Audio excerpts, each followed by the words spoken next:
Examinations for discovery sometimes occur in long-term disability cases. Let me explain to you what it is and what happens. You might watch a little TV and see in the United States they have what's called depositions. Well, it's a similar process.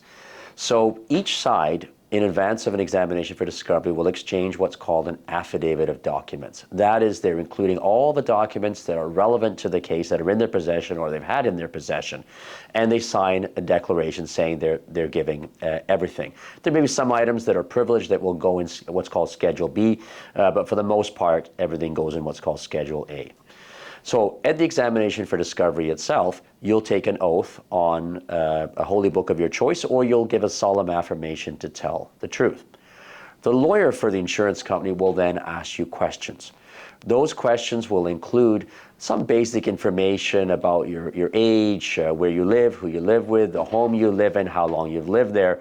But then they'll start going into your work history, your skill set, what's your education, what's your work history, what were your duties, why you left certain jobs, and of course, more particularly, why you left, or why you stopped working, I should say, from your last job.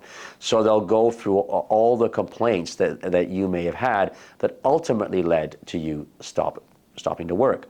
They're going to ask you about your treatment. They're going to ask to probe if you're following the guidelines of your treating practitioners, your specialist and your doctor. They'll ask you if you've been to a counselor, if there's a mental health issue as well. And they'll ask, how long you've been going, what you talk about as well. They're going to ask about your medications. Okay, they'll ask about your functionality at home. Do you do housekeeping? Do you cut the grass? Do you shovel the driveway? Where do you go? Do you travel? Do you go out with friends? So they're really going to probe details about what you may think is your personal life. It is your personal life. But once you commence a lawsuit for long-term disability benefits, the insurer is entitled to examine all issues surrounding your education, your ability to function, and your ability to find different type of work. It's nothing to be nervous about. We prepare our clients well in advance for examinations for discovery, if they're going to happen, and we go through a mock examination, in fact. At the examination for discovery, you may be asked if you could produce certain documents or obtain documents and records that are not there on that day. You're a lawyer, and if it's us, we answer that question, because these involve what's called giving of undertakings. So, for example, they may say, can you give as an undertaking to provide your psychiatrist records going back 3 years from the date you stopped working, or 3 years from the date of the examination for discovery, whichever it is.